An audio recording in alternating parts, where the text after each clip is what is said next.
Cardiac metastasis in melanoma. First, we have the definition. Cardiac metastasis. Cardiac metastases are rare, but more common than primary cardiac tumors, as metastatic melanoma involves heart or pericardium in greater than 50% of the cases.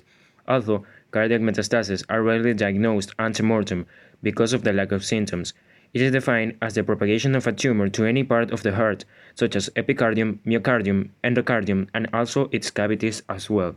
Then we have video number 1. So this is actually a quite unusual case in a patient with a known underlying sarcoma. Now, if you look at these images, you see that the left ventricular myocardium does not look normal. There are little tiny nodules studding the entire left ventricular myocardium, and this is actually one of the few examples I've ever seen of metastases to the myocardium. Then we have the applications. The applications in medicine. We have here a chart that summarizes a lot of characteristics of the disease. For example, we can analyze the etiology, environmental and genetic factors of melanoma. Gender ratio, there is no sexual predilection. Incidence, 50% at autopsy because it has a rare diagnosis ante-mortem. Then the risk factors, we have melanoma risk factors like excessive ultraviolet light exposure, age, and so on. And on the other chart, we have the ECG findings that are not specific, signs or symptoms that are usually silent, pericardial effusion, superior vena cava syndrome, and so on. The treatment involves surgical intervention or chemotherapy. Then prognosis, it exhibit an unpredictable clinic behavior, so natural history is difficult to predict, and the localization may involve any part of the cardiac structure, endocardium, pericardium as well.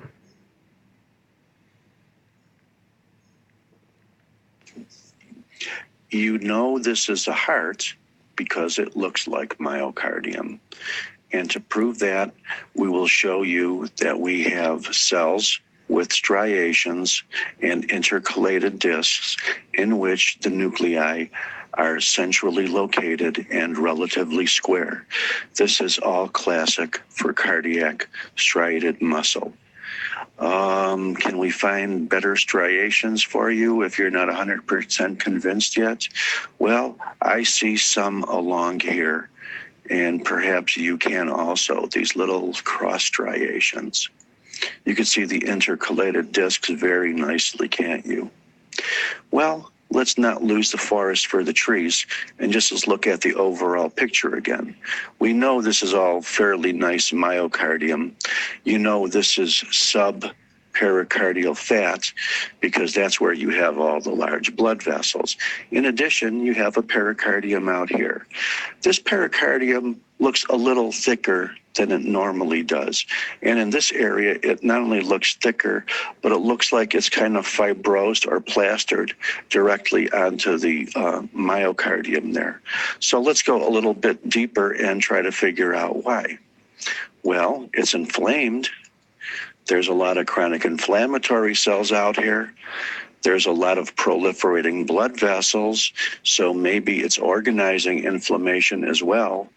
But look, in addition, within these tiny vascular spaces, perhaps lymphatic vascular spaces, you see cells that certainly don't look like fibroblasts or lymphocytes like you see out here, or endothelial cells like you see along the internal surface.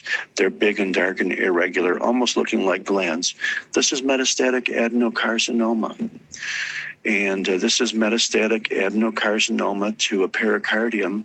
You know it can't be primary adenocarcinoma because the pericardium doesn't have glandular structures. Here's a couple more cells out here. Then we have the issue applied in Ecuador. Nowadays, Ecuador has developed a strategy that has been founded in 2017, which involved a series of measures to help citizens avoid cancer. In this case, referring to melanoma, which affects the skin, our government invited citizens to use sunscreen, reduce their exposition to the sun, wear clothes that also may reduce the exposition, of the skin to UV rays. Also, for people that sadly have the disease, they will be attended with chemotherapy to reduce the progress of the disease to metastases. Then we have the pros and cons. The pros induces the development of chemotherapy and other treatments, gives knowledge to people that cancer is a serious disease, explain the risk to prevent the disease. Cons: people die because it is difficult to diagnose. It has a high mortality, and it is very harmful to all the structures of the heart. Then we have video number 3.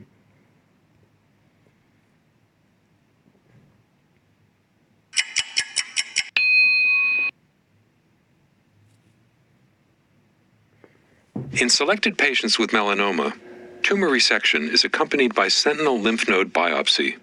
If sentinel node metastases are detected with this procedure, immediate complete lymph node dissection is recommended. However, the benefit of complete lymph node dissection for patients with melanoma and sentinel node metastases is uncertain. The MSLT2 trial is an international phase 3 trial that randomized 1,939 patients with melanoma and sentinel lymph node metastases to completion node dissection or observation with frequent nodal ultrasound.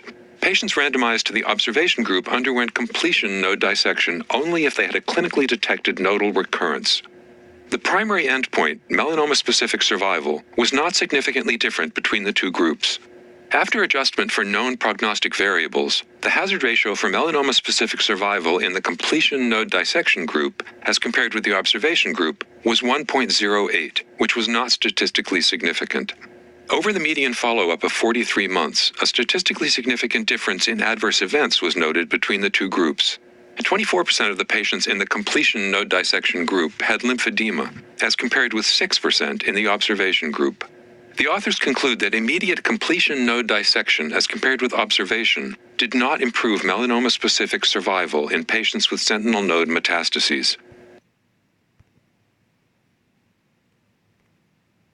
Then, to conclude, this disease is very harmful to humans. Many of the cases ended with death. So, the best things that someone can do is prevent the disease, if we know that we can be at risk. For example, white people that expose themselves too much to UV rays have a high risk to develop this disease. Name it melanoma. People that are highly exposed, they should visit their dermatologist.